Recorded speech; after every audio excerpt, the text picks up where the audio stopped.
So are you looking for that one tool, that one thing you can do that can turn the tide between you having a great class and a class that's out of control?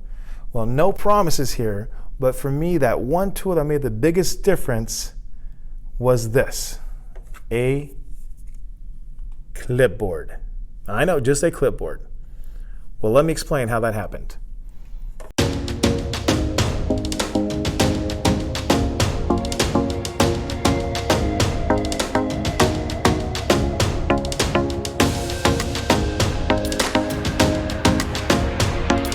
So my first year teaching, I taught at a self-contained class. I taught in a self-contained class, and it was let me just say, it was rough. It was a rough class. The name of the school was the Student Success Academy. And now, anytime there's a name Success in the title, you know there are some troubled kids in that program.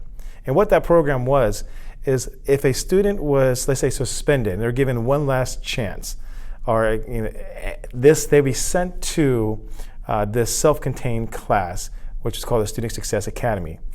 And no joke, this is my first year teaching. I would have parole officers call me on a regular basis. We would have drug dogs coming in to get into it. It was basically a gated school, and it was rough. It was rough.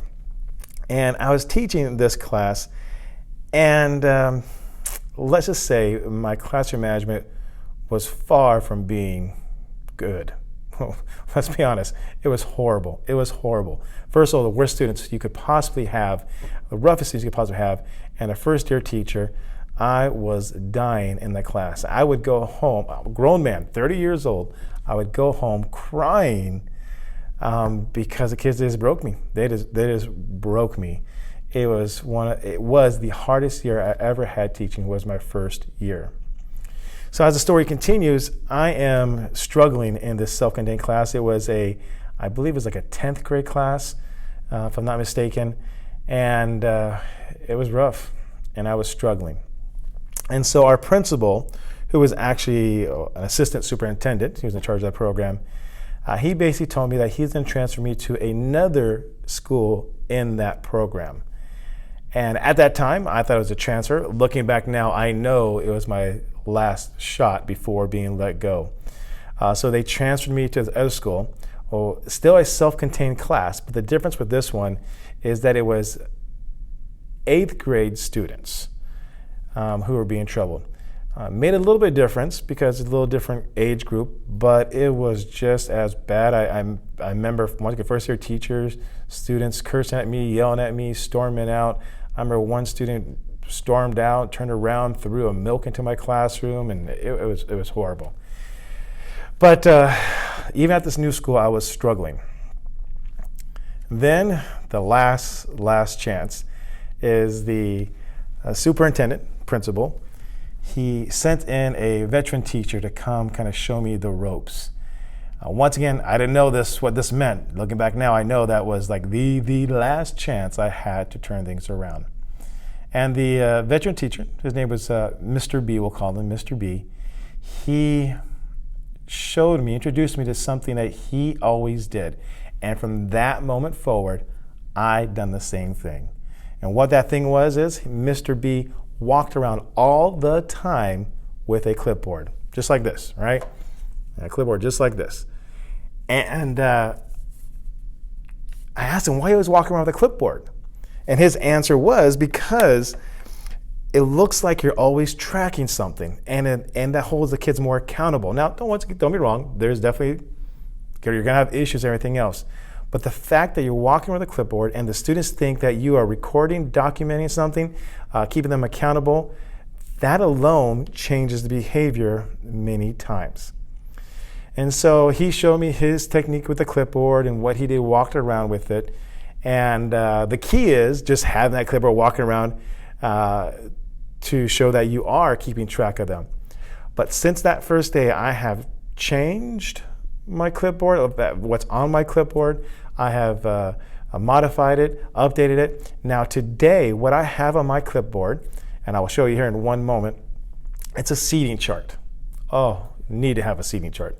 It is a seating chart, but on the seating chart, I keep track of everything. I keep track of who has an IEP on the seating chart. I keep track of the bell schedule. I keep track of the days. I keep track of attendance.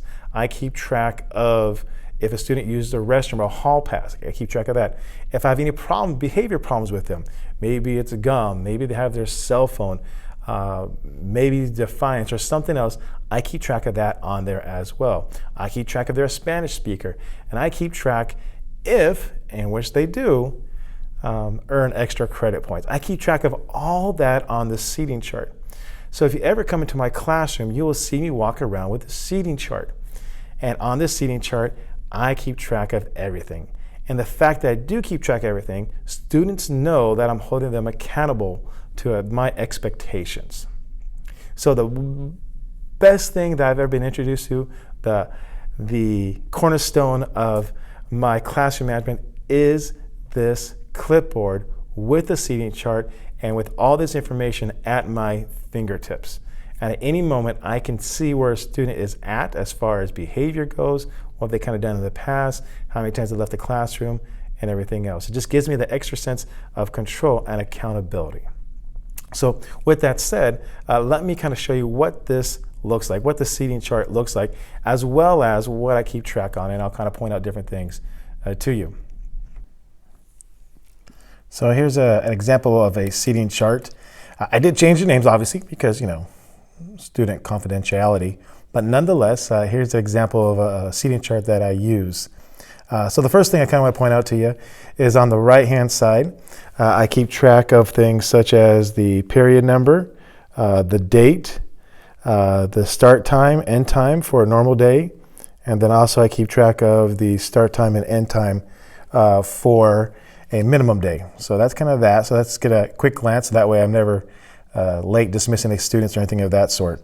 And then on the seating chart, this is kind of how my room is set up. Back here is the corner of my desk, or back here is my desk, and up here is the front of the room. And then I always have a little sticky pad right here on the left-hand side, so that way I can make quick notes. So let's say I have to talk to a student about something, I could just make a note here, and then that way when they walk into class, I know exactly what I need to talk to them about, and so that way it's always right there at my fingertips. And then of course you have the student seats, so each one of these little boxes represents a seat. So this is a seat, this is a seat. And so right now I basically have 3 seats over here on the left-hand side, and then I have 1 row, 2, 3, and somewhat like that. So that's kind of how my room is set up. And each box has a student's name, and so that way I know who's sitting there. And then what happens is as the class is going on, for participation points, a student may raise their hand, I may give them some extra points. And so once you have my seating chart, and so let's say, for example, Brian volunteered and he got an answer correct, and I would just put a mark right here like that. And so that way he got it. And the ones that already have marks, so I could basically update this every week. And so if they already have a mark, sometimes I just kind of carry over the points to the next week, depending how many points there are. And then if you look here in the boxes, what we got here is, for example, the C might represent a cell phone. Maybe they had a cell phone. B represents a bathroom. And down here might represent nurse. And so you see they have just different symbols or different letters represent different things. So I'm walking around with this. And if a student says, let's say Adrian, for example, says, hey, can I use the restroom? I'll look down here and I'll basically put like a note, maybe like an N right here. And then, all right, cool. And then I go ahead and give the student a pass to, let's say that's the nurse, and give them a pass to nurse. Let's say a student volunteers an answer. Let's say Juan volunteers an answer. I'll just put a point down there for participation. Let's say that, let's say something behavior-wise goes on. Maybe they're talking to class or a cell phone. Let's say a cell phone. Once again, I might just put a C here for a cell phone. So just a quick notation of what is going on. And then, the other thing I want to point out is you look at the names, there are some things that, for example, Eduardo right here, Mariana, and Italia both have S's. They all have S's. That represents the student speaks Spanish, so that way I know how to interact with them more. And there's some students that have an underline. I use the underline to represent they have an IEP. So I'll walk around with this. Students volunteer answers, I could quickly give them points. If a student needs a restroom, I could quickly make a note. I can see how many times they've gone in the past. If there's any kind of behavior problems, I can make a note of that as well. And once again, just the fact that I'm walking around with this keeps them accountable. So that is an example of my seating chart that I walk around on the clipboard. So if you haven't, please subscribe and please hit that notification button so that way you can be one of the first people to watch any future videos coming your way.